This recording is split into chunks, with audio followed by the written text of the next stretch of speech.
Before we get started, I want to take a moment to say thank you to our generous supporters. We're honored to have some of our visionary donors with us today.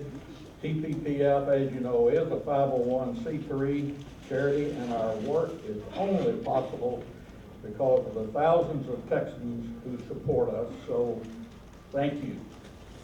We really appreciate you being here today. Compared to other states, it could be argued that Texas has a conservative budget, and we appreciate the work of the Texas legislature and what they have done in keeping spending in check, but we think they can do better.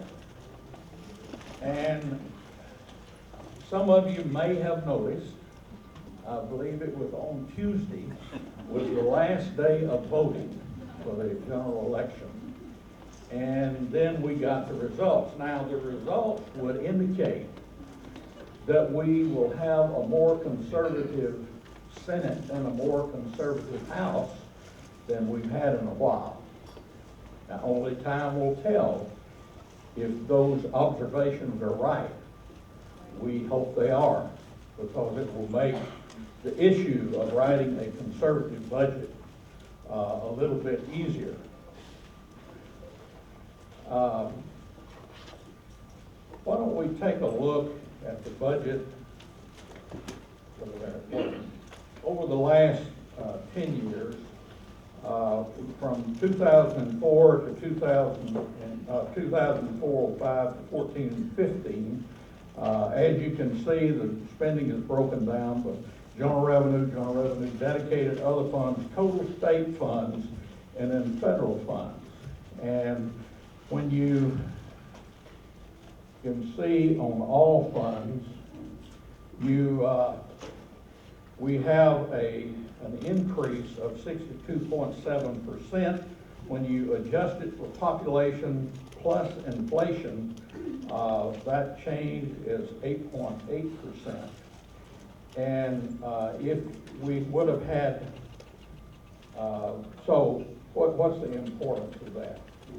When you look here, you can see what would have happened if the spending had been restricted to population plus inflation over that period. We would have had 186 billion. Let me get my, right, instead of the 202. The important part of that is here. That placed just in 2014 a burden, additional burden of $1,200 for a family of 4. Why be concerned about this? Well, you know, we had a policy primer recently talking about poverty. And one of the things that came out in that meeting was that the best way to address poverty is freedom of the individual, liberty, which means they need a job. And we believe very strongly in that people to get out of poverty needs a job rather than a handout. And so why is this important? It's important because since the last recession, 1.3 million jobs have been created in Texas. And when you take the Texas job creation out of the formula, there's been over 1 million jobs lost in the rest of the country. Now, the budget, the level of budget, is an important component of what I'll refer to as the Texas miracle. And we need to be sure that we can continue to produce jobs in the state of Texas so that people both coming into the state and entering the workforce will have a job. Mainly with the help of Dr. Vance Ginn, our economist, and Bill Peacock, one of our vice presidents, we produced two papers recently, the real Texas budget and the conservative Texas budget. There are copies on the back table back there if you haven't seen it and would like to have a copy. Now, what's important about the real Texas budget? Well, what we did there is we took the budget that was passed and we added to it what we anticipate, talking to agencies, the supplemental bill will be to finish out this biennium. And also, one of the things that had happened during the session is patient income from our teaching, from our healthcare institutions had been deleted from the budget. And that's okay, it was pass-through money. But what they didn't do is go back in previous bienniums and subtract it out so that you had a lower, artificially lower percent increase than what actually happened. So with the real Texas budget, we tried to rectify that, apply apples to apples, and add the supplemental, which back then, back in June, April, June, May, June, somewhere in there, it was saying to be about $1.5 billion. Well, since then, when the legislative request came in for the budget, that number has probably gone up by about $1 billion. So, as you can see, as time goes on, things like Medicaid, which is an entitlement, will drive the budget up. I have to remember that mic's in front of me here. Drive it up, and the bill has to be paid. If the service is used, the state is on the hook for the money. So we took that real Texas budget and added to it population plus inflation for the previous 2 years. Rather than trying to project what that was going to be, you get a half a dozen economists and ask them to project what the inflation is going to be for the next 2.5 years, and you'll probably get 20 different answers. Each one has several. So we said, okay, let's take the two most recent years and use that. And that came out to 6.2% inflation plus population growth. And so that would be the starting point. And we got that out before the agencies started bringing their request in for the next budget. And that set the stage. We hope it put a benchmark in place for agencies to look at as they brought their request in, and as we talk about that number in January and February and March, it won't be something that's new that hadn't been heard. It's been out there since July. And so we hope that this will be something that will be noticed, and then certainly the conservative legislators that are here and are coming in will have something to take a look at. Now, again, you might say, well, we've got more conservative legislators. Writing a budget will be a piece of cake. Well, there's an interesting phenomenon, I think, in the legislative body, and that is that even the conservative legislators have spending priorities. Nearly every one of them have something that they think needs to be funded. And then when you add all the population of the state with all the interests that are out there, and those requests come in, you can see how it becomes a more difficult task in order to keep a budget in check and certainly keep it below population or no greater growth than population growth plus inflation. And as you know, the The current criteria is the projected growth in personal income, which usually comes in around a little above or a little below 10% or somewhere around there. So we're hoping that we'll see that change come about or made for, instead of personal income, population plus inflation, growth in personal income or gross state product, whichever is less. And so we're looking forward to working with the legislature to see if that can come about. Well, let's get to our panel. We have with us today, I'll get my papers in order. Patrick Gleason is going to go first. Patrick is the Director of State Affairs at Americans for Tax Reform.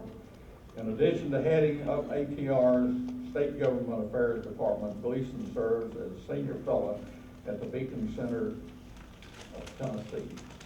He's a regular contributor to Reuters, Forbes, and The Economist, Politico, Bloomberg, and the Wall Street Journal. Has published them as well as others.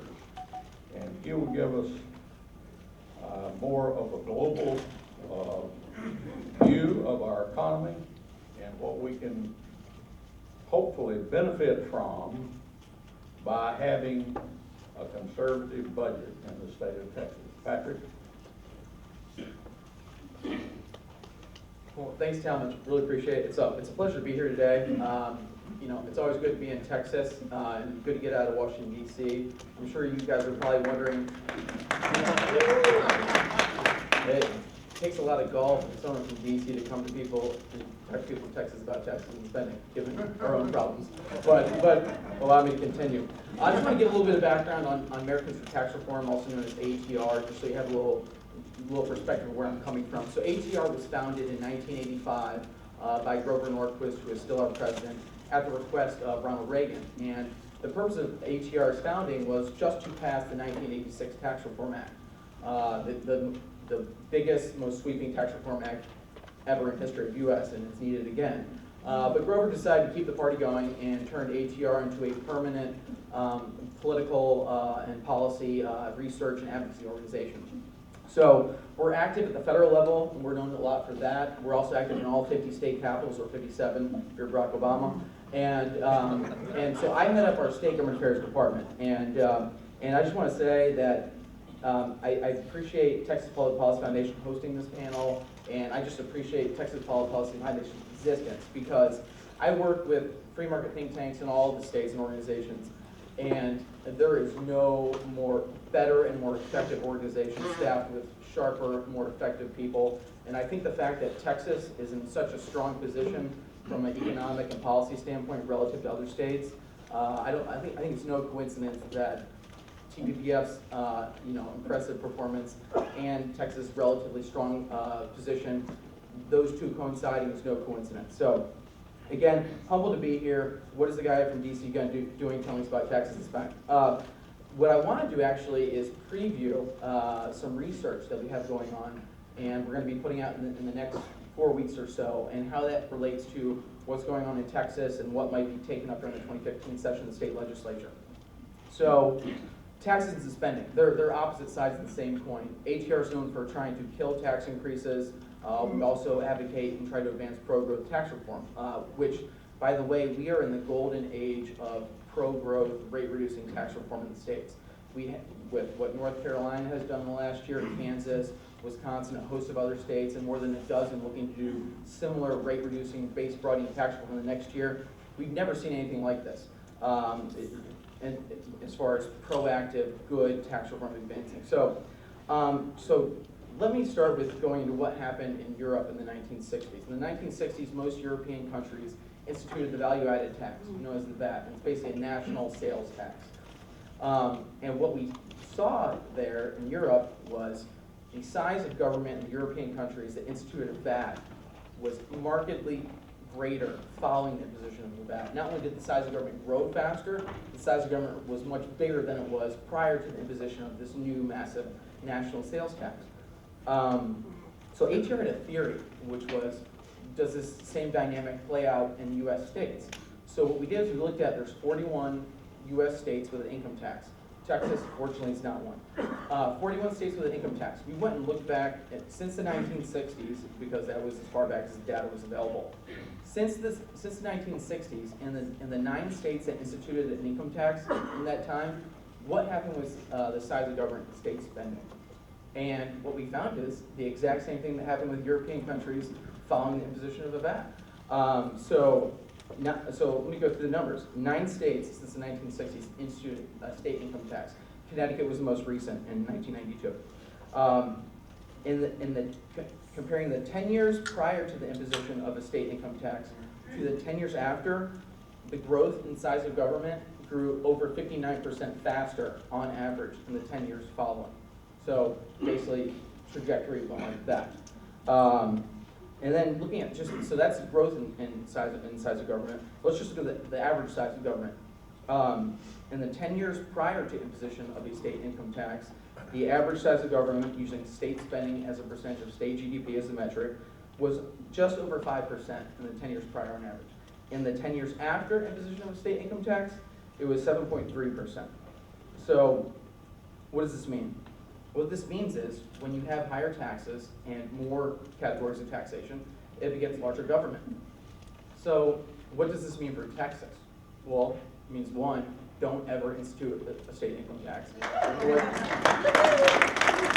If the goal is to rein in the size of government, have a sustainable size of government, and have sustainable levels of growth, don't have a state income tax. You guys are in no danger of doing that, given the political makeup of the state, but I would caution, you never know what's going to happen in 5, 10, 20 years.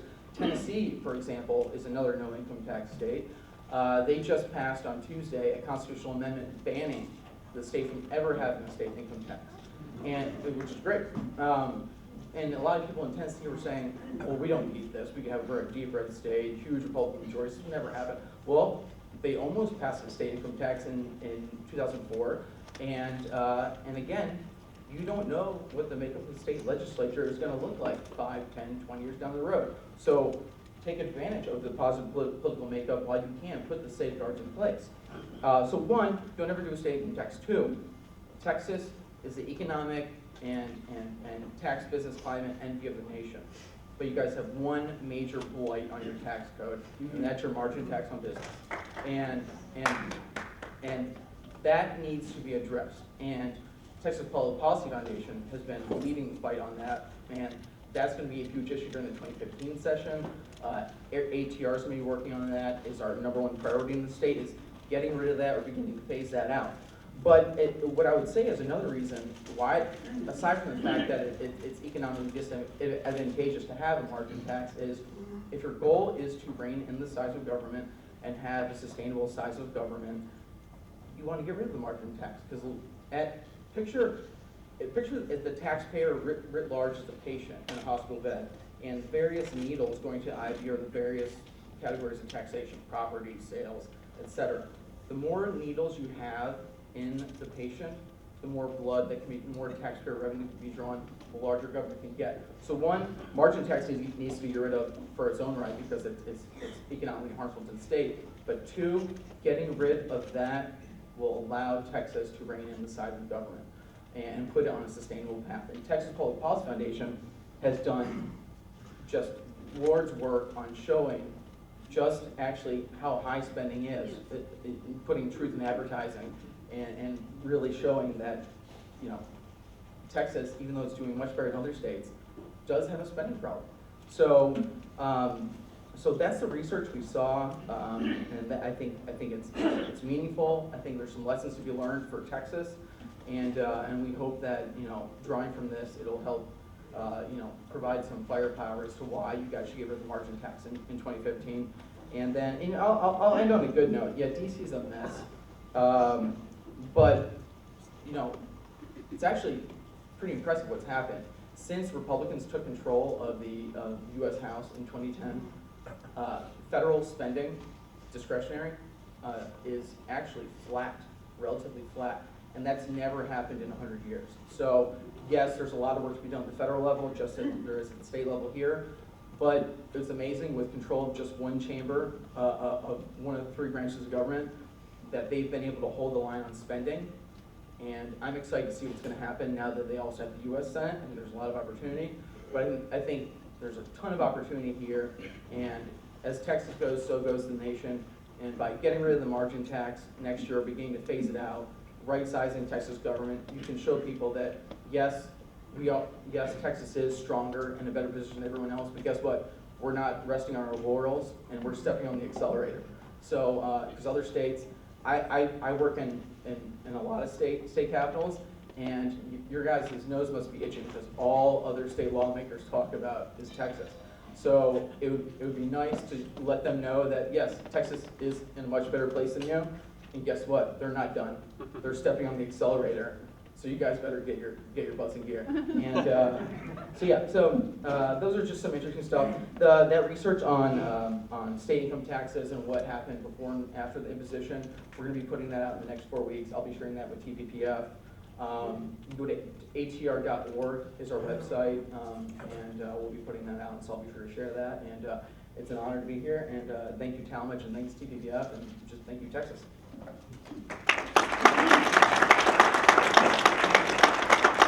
Thanks, Patrick, for that encouragement. Our next panelist is Eva DeLuna Castro. Eva is a senior budget analyst at the Center for Public Policy Priorities. Before coming to the center, she was an analyst for the Texas Controller of Public Accounts. She has 23 years of experience analyzing the Texas state budget and related local and fiscal issues. Eva, please go on.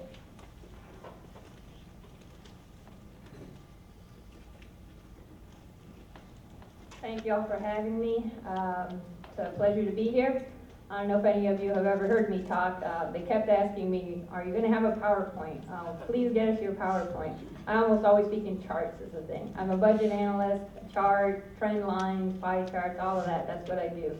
But I thought today I would just talk a little more. I mean, I'll throw some numbers at you, but what I really want you to do is understand what we've heard up to this point already with a little more context. And one other thing that I would mention, besides being a budget analyst, I was a history major in college. So when we hear about growth in the state budget, my first question is why? Because if we know why that happened, then that helps us figure out what can we do about it in the future. So learning from the lessons of history, however that quote goes, I think that's applicable here. So I do think that I totally agree. We have a conservative budget, and as Representative Housman said, we'll probably have a more conservative House and Senate this coming session. But how we can have a more conservative budget? It's like we rank. You've heard these statistics before. In the last 30 years, we've never left the bottom 5 per capita spending. State taxes have always been in that bottom tier. So I think finding a way to do more with less has always been what our schools and highway contractors and nursing homes, everybody who tries to do something that's part of the state budget, they've always had that challenge. How do you do this when we're 50th in per capita spending, or 49, or 48? So I think everybody understands just how low our spending is. I think we also understand that comes at a trade-off.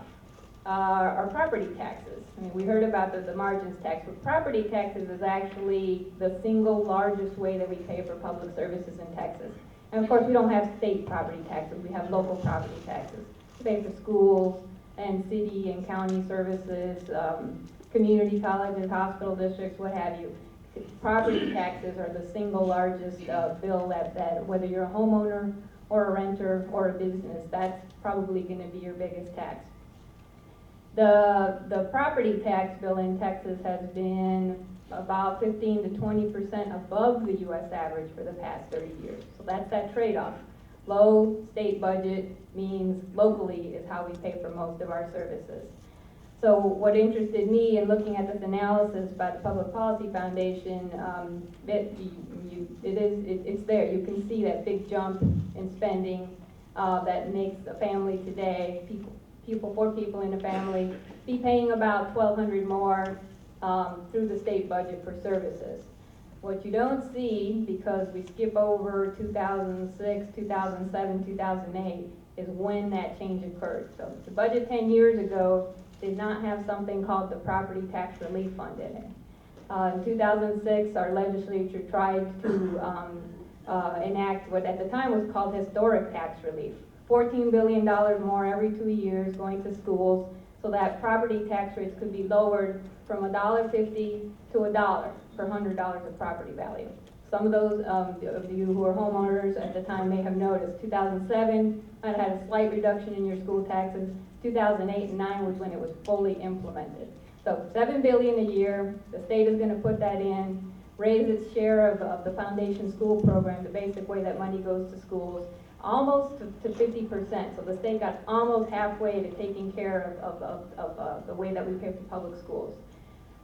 The historic highs before then had been somewhere around 40–45%. So we almost got halfway there. The interesting thing is that $7 billion that the state is now putting in every year, the LBB scores it for property tax relief. That's about $300 a person back then. Adjusting it for inflation, and again, 4 people per family, that's the $1,200 increase that you see. So think about it as you're paying that much more through the state budget so that your local property taxes can be lower by that amount. And that will be an issue for this coming session because we still have not resolved how we're going to deal with the pending lawsuits over school finance. If we have to come up with a way to, once again, try and do something about property taxes, right now the budget that is being presented to the next legislature by the education agency, it assumes some pretty significant increases in property taxes. 4 to 5% is what this budget was written on. We might see 6, 7, 8% increases depending on where you live and who you pay school taxes to. So that's something the legislature is going to have as a priority. A cap that doesn't let spending grow to accommodate that will have to be dealt with the same way that the legislature did in 2007. They wanted that $14 billion in tax relief. They had a simple majority vote in the House and Senate to bust the spending cap.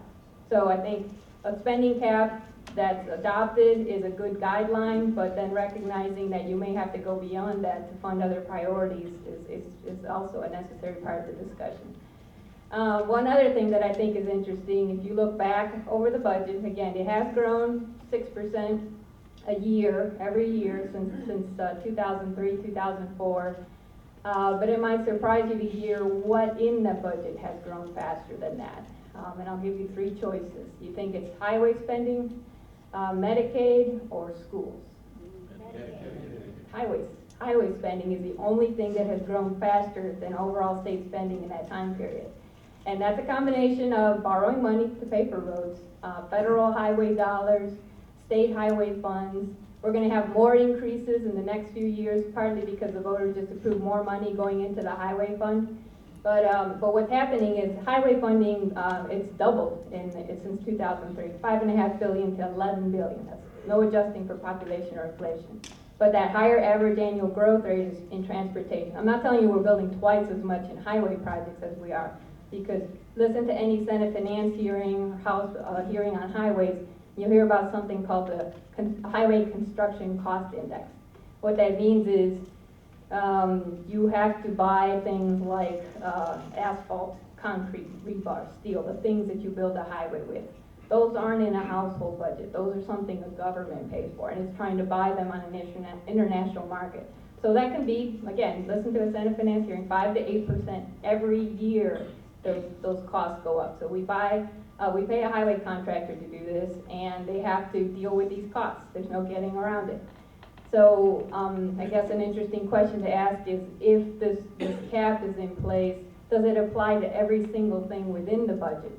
Or do we let things that we recognize as priorities have some acknowledgement of what it is that, what it costs, diesel fuel, highway equipment, whatever those costs are.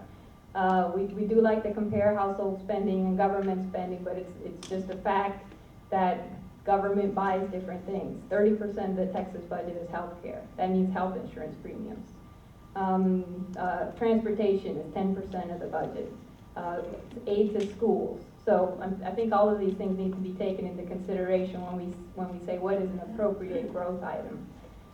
One final thing I'll talk about is how our new leadership majors have different priorities. We just in June had a big emphasis on border security.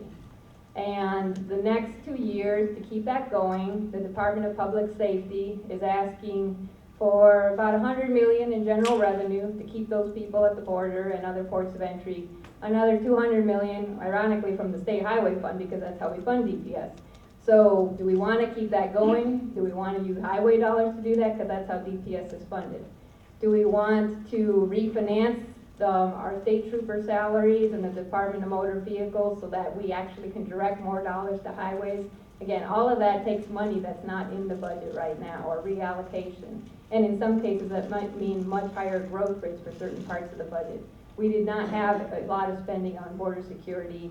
We could increase it by 50%, but again, that means other things that we're currently doing wouldn't fit under that cap. So I think all of these things we have to take into consideration. I think I'm looking forward to Patrick's study, the one he mentioned. We're one of 9 states without a personal income tax, I think he said. We're also one of 9 states where locally we pay more for services than we do at the state level. I think, again, we have to understand that issue of trade-offs. So I'll let you think about all that and ask me questions. Again, I do speak in charts, so on my Twitter feed you can see more charts than you ever wanted to see probably. At the Luna EVA is my Twitter handle, but I'll stop there, let you think about all that, and leave time for our last esteemed panelists. Thank you. Thank you. Now we have Peggy Venable. Peggy is Texas Policy and Legislative Director for Americans for Prosperity. She was the first White House liaison for the U.S. Department of Education for President Reagan, and also served as White House liaison of the U.S. Department of Interior. She has served as a taxpayer advocate in Texas for over 20 years. Peggy?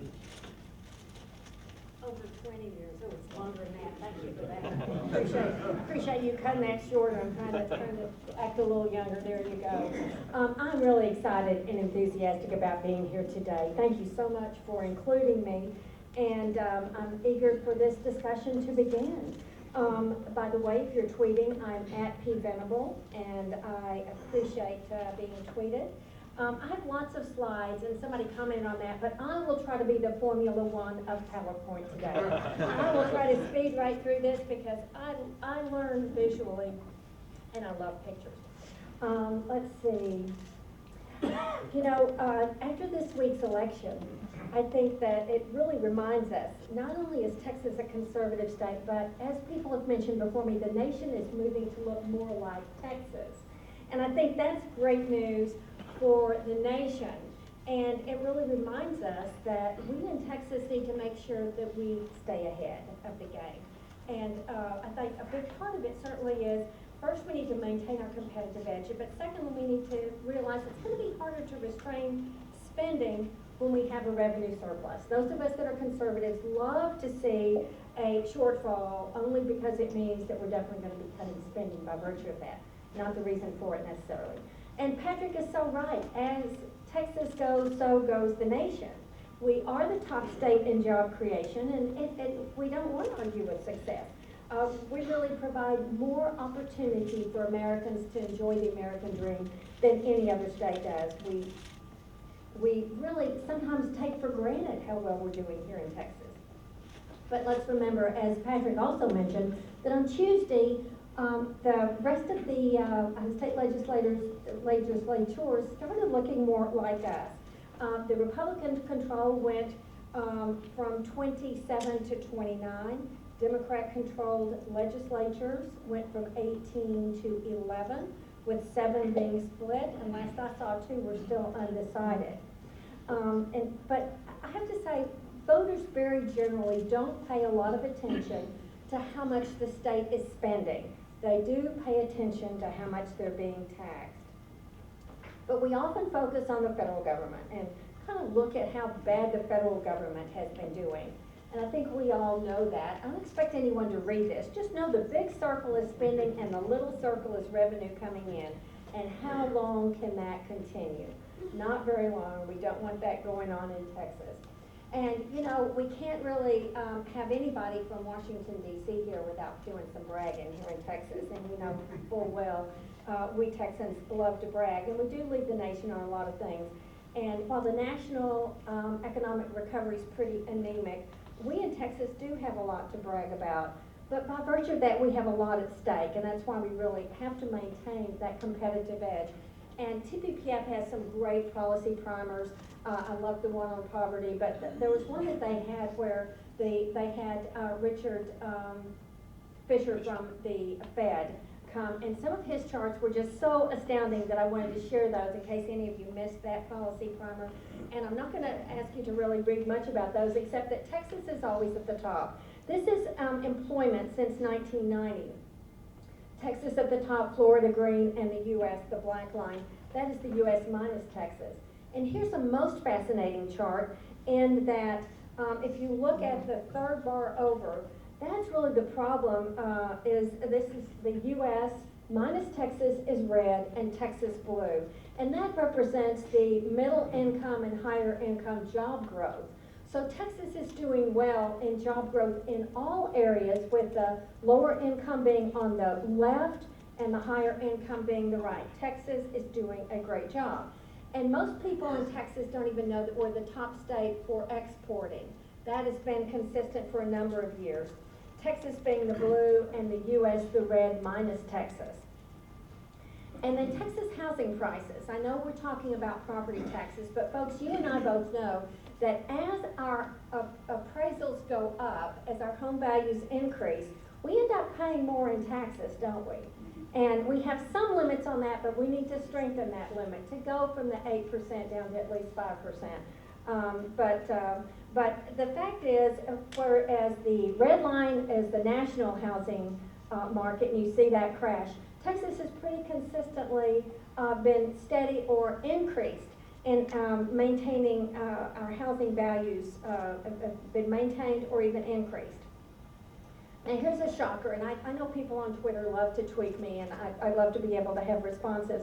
But I was tweeting about Texas, doing my usual bragging at one point, and some leftists, probably from the Northeast, said, oh, but Texas just creates low-wage jobs.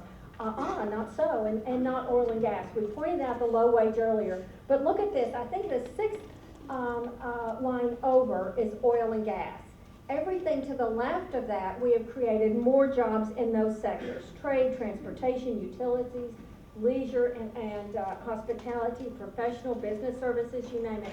We're creating jobs in Texas, and it's not just dependent on oil and gas. Now, we also love to look at the rankings, and Texas is consistently ranked #1 in a number of different entities that look at economic freedom in the states. Texas is ranked #1, and we are proud of that. However, if you look at, and this is ALEC, but others show the same thing, we rank worst in economic outlook. We're 12th in economic outlook. We're going the wrong direction there. And a big part of that, and one of the indicators really that we rated the worst on, was local government debt. So you know me, I can't be in front of anybody and not talk about local government debt. Local government debt in Texas, folks, we are $328 billion plus in local government debt. That's right. And the fact is, a lot of people don't really realize that. So what we are trying to do is, and let me just back up and say, we include principal plus interest because there are some outliers like Leander ISD that owe twice as much in interest as they owe in principal, and by use of capital appreciation bonds, some of the mechanisms that were used, folks, we will end up paying it all, so we want to include principal plus interest. Let's see, we don't really need that. We've got a Texas constitutional debt limit, thank goodness, but we need some limit, and we need to really get a better handle on, on where we are from local government debt perspective. Now, we also really want greater budget transparency, and I know this is something that TPPF has also really been pushing for, going to a program-based budget process, so we can actually see where those dollars are being spent. If you want to go into the budget and look and see how much we're spending on transportation, you don't see that line item. It's really difficult to read. We want the public to be able to see where those dollars are being spent. And it would really be important to be able to see it in real time as the legislature is meeting, to be able to see where those dollars are being discussed and going. You know, a conservative budget really is a bit of a roadmap to a continued prosperity like we've had in the state. And I think we believe and have long supported a Tabor or TEL type measure that would simply mean that government shouldn't grow faster than population and inflation. And the truth is, government shouldn't grow faster than citizens' ability to pay for it, and that's really an indicator of that. We want more transparency and also in local debt, and we agree, we need to address that margins tax. I know people are talking about a phase out or elimination of it. We should have done it back when we instituted the margins tax, and there's still opportunity to get rid of that. And wow, would we see Texas job creation grow then? You know, also spending limits force discipline. I think most of us in our family budgets realize that you look at what your spending priorities are and you make sure that you fund those first. And we don't do such a good job of that in government budgets. But I'll mention one other thing, which I'm sure the Texas Association of Counties and others will hoot about. We also don't need to be ascending spending down to the local level. What we don't want to do is push to the local level things that ought to be handled at the state level. So we really are cognizant of the fact that we have mandates and other things that they are claiming force them to spend more money, not as much more money as they're spending, and I'll talk about that in just a minute. We also, you'll hear the municipal price index. So that was really something that was created by a magazine. It was created by American City and County Magazine, and it really is designed to follow the costs of the things that government is spending money on, especially cities and counties. But folks, I think we need to recognize that government, it should be working for us, not us working for government. We really want to make sure that government is affordable to the people. And so I'm really not interested in a municipal price index.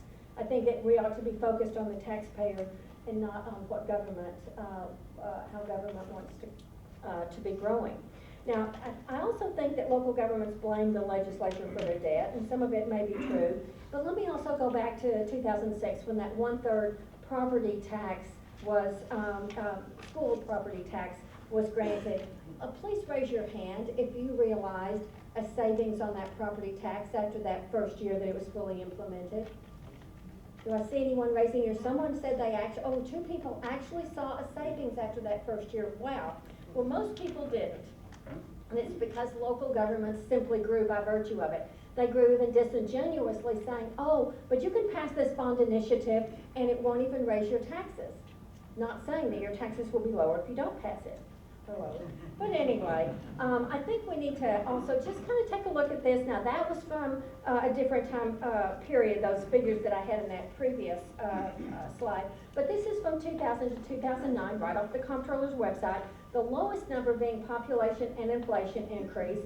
The middle number, the middle line being local government spending, and the top line being local government debt. Folks, we are really leaving our kids a legacy of debt. We're pushing our spending forward and pushing the debt on future generations. I think that's really problematic. And while we have work to do at the local level, the state really can set the stage for reform, both in our state budgeting and encouraging local governments across the state to be more transparent. There are things that we can be doing, and I see Kent Grisendorf here, so I also can't do a presentation without mentioning taxpayer savings grants, an opportunity to save money, certainly at the state level in the budget process.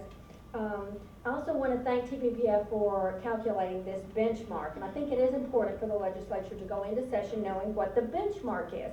That's what we'll be grading them by, so to speak. And I think it's also important to note that there is some opportunity for education debt relief if we just reduce the need for additional facilities by allowing parents the opportunity to pick where their kids go to school. So I see my time is up. The conservativetexasbudget.com is where you can go for that information. I'm not going to step down without quoting Ronald Reagan, so I've waited this long, so there are actually 2 quotes. And let me also say our website, americansforprosperity.org, will have some more information on this. But Ronald Reagan said the problem isn't that people are taxed too much, it's that government spends too much. And also I think really appropriate is government doesn't tax to get the money it needs, it always finds a need for the money it gets. And that's especially problematic when we have additional revenue coming in. I look forward to a very spirited debate this legislative session, and I look forward to Texas passing a true conservative budget. Thank you so much for inviting me.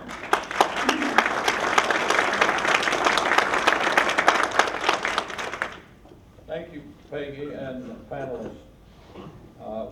Now we'll go to the question and answer session. The microphone is over here to my left, just on the people that are over here. That column has got it blocked from you. You need to go around it to ask a question so we can have that recorded. One of the things that we're advocating is that the debt limit, the spending limit, which is applied only to general revenue not dedicated by the Constitution, is that we apply that to all spending, or at least all state spending, which would catch such things as the money that is spent from revenue from fees, bond payments, those kind of things. We think it will, first of all, it would help reduce overall spending, but it would also help take away some of the tools that the legislature uses to stay under the spending limit.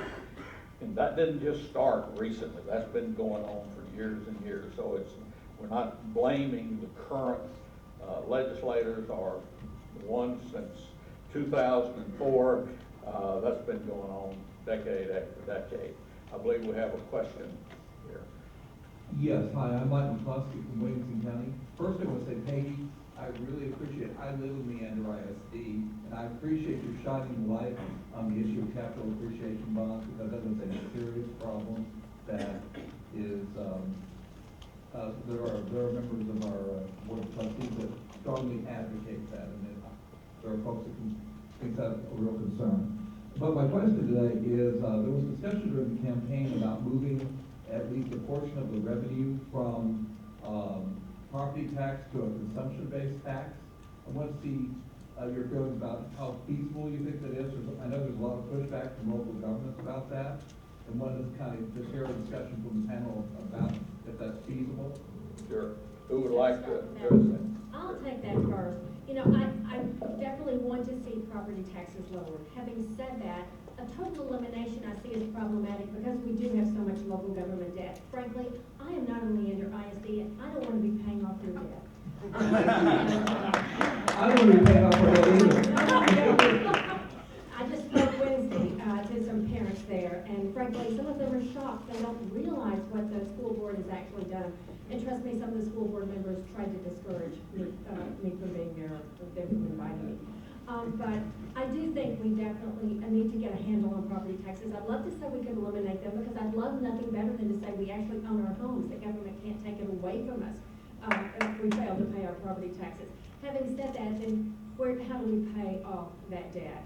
And where do we put the debt moving forward? I think that's really a challenge to address. I'm eager to try to address that. I'll point out real quickly that consumption taxes, if you look at the state taxes, are 80% of our tax revenue right now. So we already depend pretty heavily on consumption taxes. If you're talking specifically about the state sales and use tax, estimates are anywhere from an 11% tax rate at the lowest level to maybe as high as 20% if what you're trying to do is eliminate all property taxes. So are you talking just about how we pay for schools, are you trying to replace every city, county, every jurisdiction that has a property tax? So switching from that to just straight out sales taxes, again, anywhere from 11 to 20, I've heard as high as a 25% sales tax. So how you do that, what it applies to, does it apply to groceries, does it apply to healthcare? Those are all the details that would have to be worked out before you know what rate you're going to go with. You have any comments about it? As is pretty much always the case, I agree with you, can't say it better than how Peg did. Yeah. One of the things that we issued a report, it's been probably 3 years ago now, and updated about a year ago. If you make the total swap from all property tax, in other words, you do away totally with property tax, so you would be able to own your property instead of renting it from the government, the local government. If you broaden the base, tax everything that's taxed at least in one state. And, you know, there are some states that do tax food. In fact, I'll point out that the state of Texas taxes a lot of the food. If I go to the grocery store and I buy a chicken that's frozen, hadn't been cut up, hadn't been prepared, I don't pay a sales tax on that. But if I go pick one off of the rotisserie, ready to eat, or if I go get a salad in the grocery store that's already prepared, ready to eat, you pay sales tax on it. If I go to a restaurant, the same thing. So we tax a lot of food today, but the fact is, it's a politically charged issue when you start talking about taxing food.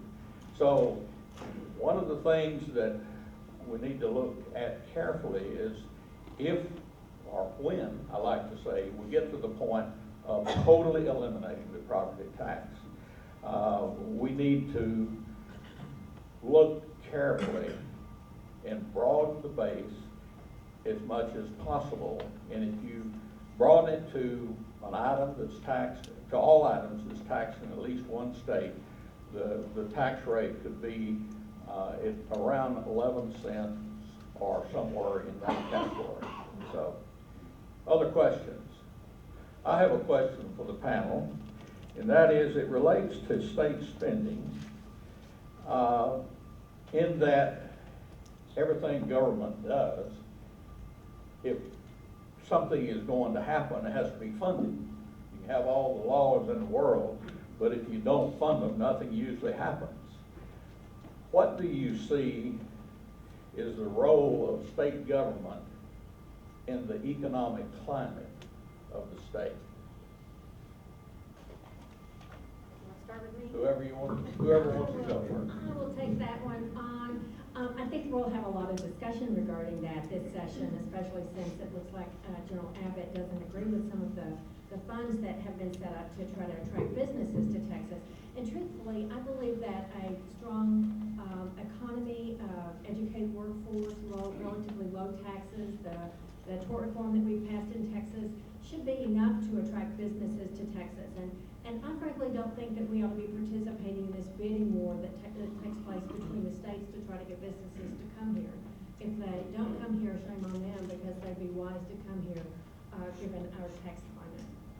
And we hope it can get better if we can eliminate that margins tax. Imagine what that would do. Yeah, Americans tax from ATR gets accused of being an anti-tax group a lot. We're not an anti-tax group, we're for having taxes not go up larger. And clearly there's some key core functions of government, and the problem is too many states, Texas included, they try to do things that are outside the core functions of government. And like you said, picking winners and losers is not something they should be doing. The good news is that we've been seeing with a lot of the pro-growth tax reform that we've been helping advance and advocating in states such as North Carolina and others have been doing is getting government out of the business of picking winners and losers. So getting rid of credits and deductions, and doing that to bring down rates on everybody. So but there are legitimate functions of government. You know, defense, keeping the Canadians on their side of border, transportation, which that's something I think certainly we're gonna have to address is transportation, because there are legitimate transportation funding needs, both with maintenance of infrastructure and expansion of capacity. And so ATR is actually gonna be putting on a policy brief in the next month on transportation, free market approaches to that. How do we fund these needs in a way that's free market, conservative, pro-growth, basically getting to a user fee model or as close to that as you can. So, yeah, those are just some thoughts, and I think we're seeing a lot of positive developments on states getting government out of this picking winners and losers. So that's a positive development, and it'd be great for Texas, because Texas, you guys, people look to you as leaders. Basically, if you go to another state, and I see this in other state capitals, and you say Texas did it, their ears perk up, and that can be a good thing, whether it's the right on crime criminal justice reforms that TVPF has led the way on, that have spread across the country, which would not have happened if it did not come out of Texas. Because you can go to another state and say, Texas did this, it's safe. Cuts both ways though, actually, because for going back to the margin tax, in Nevada, where they just had on the ballot, the pro-margin tax side in Nevada, and you gotta be careful, when you go to Nevada, they get really pissed if you say Nevada. I learned that the hard way, it's Nevada. The pro-margin tax side had one talking point, literally one talking point. Texas has one, so it must be awesome. So, one, getting rid of your margin tax would be good for the state in its own right, in its own merit, but it would be helpful for the nation. So if you guys could please do that. it would make my life a lot easier as I travel to state capitals. I don't disagree about the role of government in doing something about highways, and I think here it's useful to think about not just what we spend on highways, but what we spend when we don't deal with traffic congestion. You heard a lot about these numbers running up to the election the other day, but the average driver in a major metro area in Texas spends about $1,000 in gasoline and wasted time just sitting there in traffic jams. I think thinking about the role of government and doing something about that, whether you pay for it tolls or whether obviously you can't build your own road. If you had $1,000, you probably couldn't even repave your driveway. But I think it's useful to think about what we do collectively to address things like traffic congestion. But again, the cost of highways, the cost of building them goes up 6% a year. That's what the Texas Department of Transportation tells us happened in the past 10 years. 62% inflation since 2002 in the highway construction index. So a cap that doesn't let you do what you're doing, that cuts it down to half of that, and you have to think about what choices are we making. Are we just going to sit in traffic and waste more money on gasoline? There are some areas where innovation can help government do a better job. I just recently read something TPPF tweeted about driverless cars. So maybe not building the roads we've always built, but driving roads that have better, the lights would work differently, the way that the car would be controlled so that you don't crash into other people, even if you're going 110 miles an hour. So there's technology that will help government do a better job. But I think we can all agree getting goods and services to market is something that government can help with. It doesn't do it directly, it pays highway contractors to do it. Education, I think whether you look at state budgets or local budgets, it's the single largest thing in either one. And it's because the Texas Constitution says children have the right to an efficient and effective education. When we had the conservative budget in place from 2002 to 2011, spending on students did not go up at all. We were spending a little over $10,000 on students, state, federal, local dollars. So flat spending, but again, school districts were doing the best they could with that. They lowered the high school dropout rates, kids improving scores on tests, all of that. You saw a better job. What we see after the cuts to schools is still to be determined. But I think we have to invest in our kids' education, not just because it prepares them to be better workers. Right now, we rank in worst place. We don't like to tie California for anything, and this is one we do not want to be where they are. We have the highest share of adults without a high school diploma. We're much better on people with at least a bachelor's degree because of how we've supported higher ed. But right now, we have the highest share of adults without a high school diploma. We're also tied with Mississippi there, so I think we need to do something about that. And the other inescapable fact about our schools is that in most communities, not just rural ones, they're the single largest employer.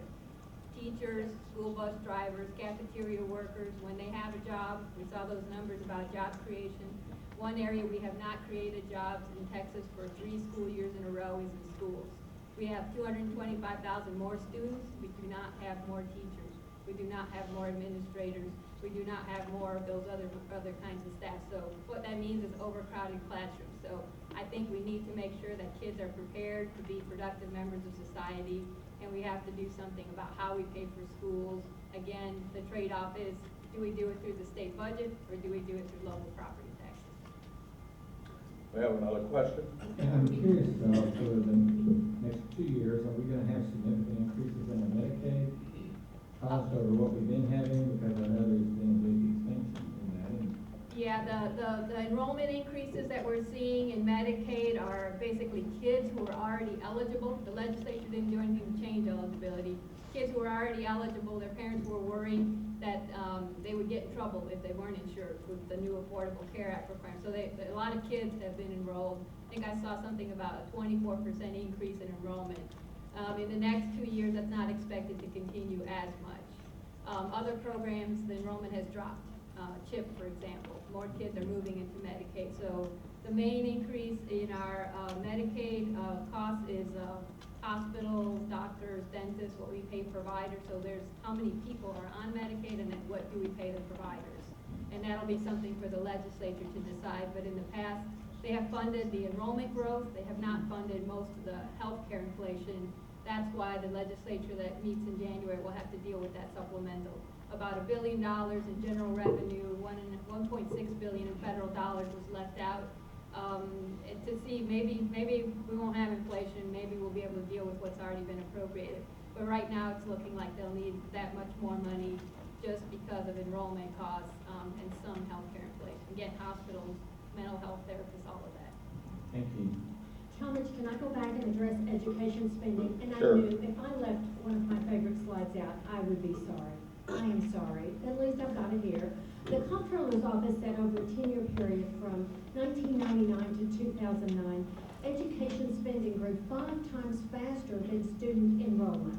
There also has been a study that shows over a 16-year period, and I went back and looked at the National Center for Education Statistics. These figures are accurate. Over a 16-year period, when the student population grew 43% in Texas, our teacher ranks grew 50%, and our non-teaching ranks grew an astounding 172%. I do not consider our schools to be the job program for Texas.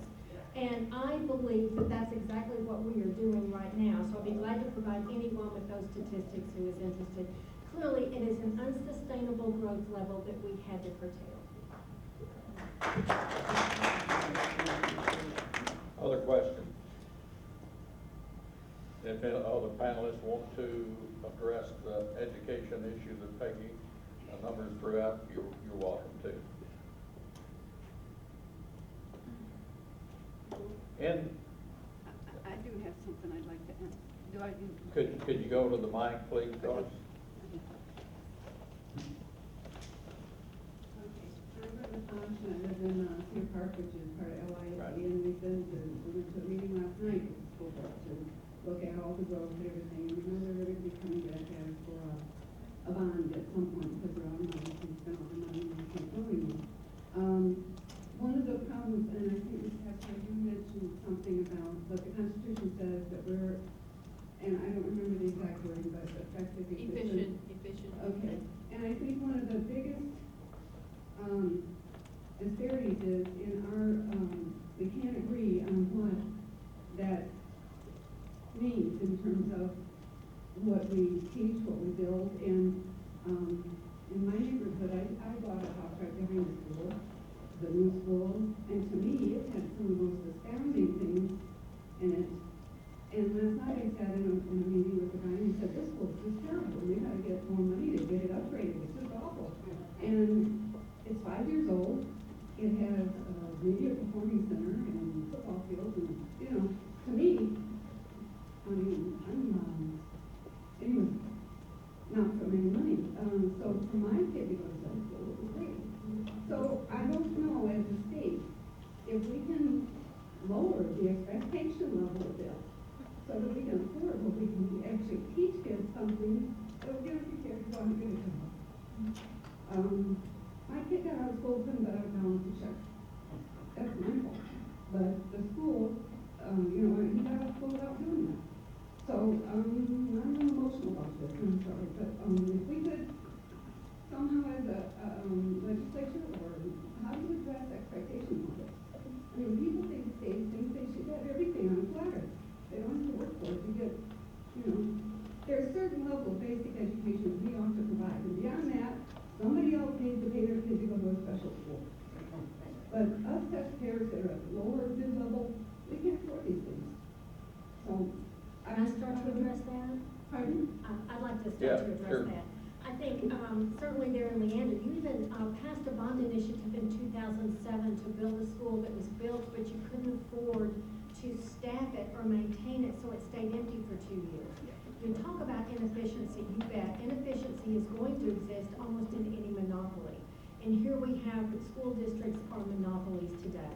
Until we interject some competition, until we allow parents the ability to take their child's education dollars to the school that they believe their child will do the best in, until then, we will not have an efficient system. And I think many of us are seeing these Taj Mahal type facilities being built, and we're wondering what's going on in our schools. Let me say two things. Number one, we need more transparency. Taxpayers need more information on what's going on. And number two, more taxpayers need to participate. Show up at those school board meetings. Thank you so much for that. And certainly vote on those bond initiatives. Get involved. I think there are too many people who wonder, just like the woman who was on the news here in Austin and said, I voted for all of these wonderful things to make my city better, all of these spending measures I voted for, and now I can't afford to live here. I couldn't figure out why she couldn't afford to live here. Hello? People need to wake up and start participating. But we also, I think, won't have true efficiency until we interject some competition into the schools, and that's what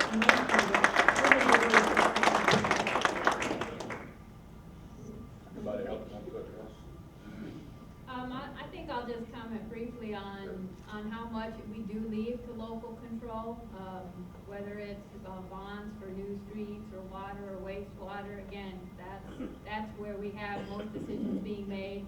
A lot of people feel like locally that is where the best decisions are made. We don't get into it all. I mean, I don't know if this is the issue where you live, but what the state tries to do is give school districts a certain amount of funding, and then locally property taxes are regenerate. So it's some kind of minimum amount. The state isn't really ever going to get into what happens within a school district. So in one school district, you could have a campus that has a lot better facilities than another. I went to high school a long time ago, and even back then, there was the good high school, and then there was the other one. So I think that's something we don't ever talk about as much. But again, how you deal with that is community involvement. Peggy mentioned voting, going to board meetings. I mean, locally is where you're most likely to get a response. Somebody once told me, don't be afraid to run for the state legislature, because you're never going to see nastier politics than at a local PTA meeting. Because that's where people know that's what's going to affect their lives. So I mean, again, knowing more about these issues and voting. Other issues have come up about how certain ways of paying for things are done that don't require voter approval. The legislature is going to do something about that. But I think just acknowledging that there's state averages. I will, like I said, point you to my Twitter account. I don't think schools have more resources than they did. The children we're educating are also much more likely to be economically disadvantaged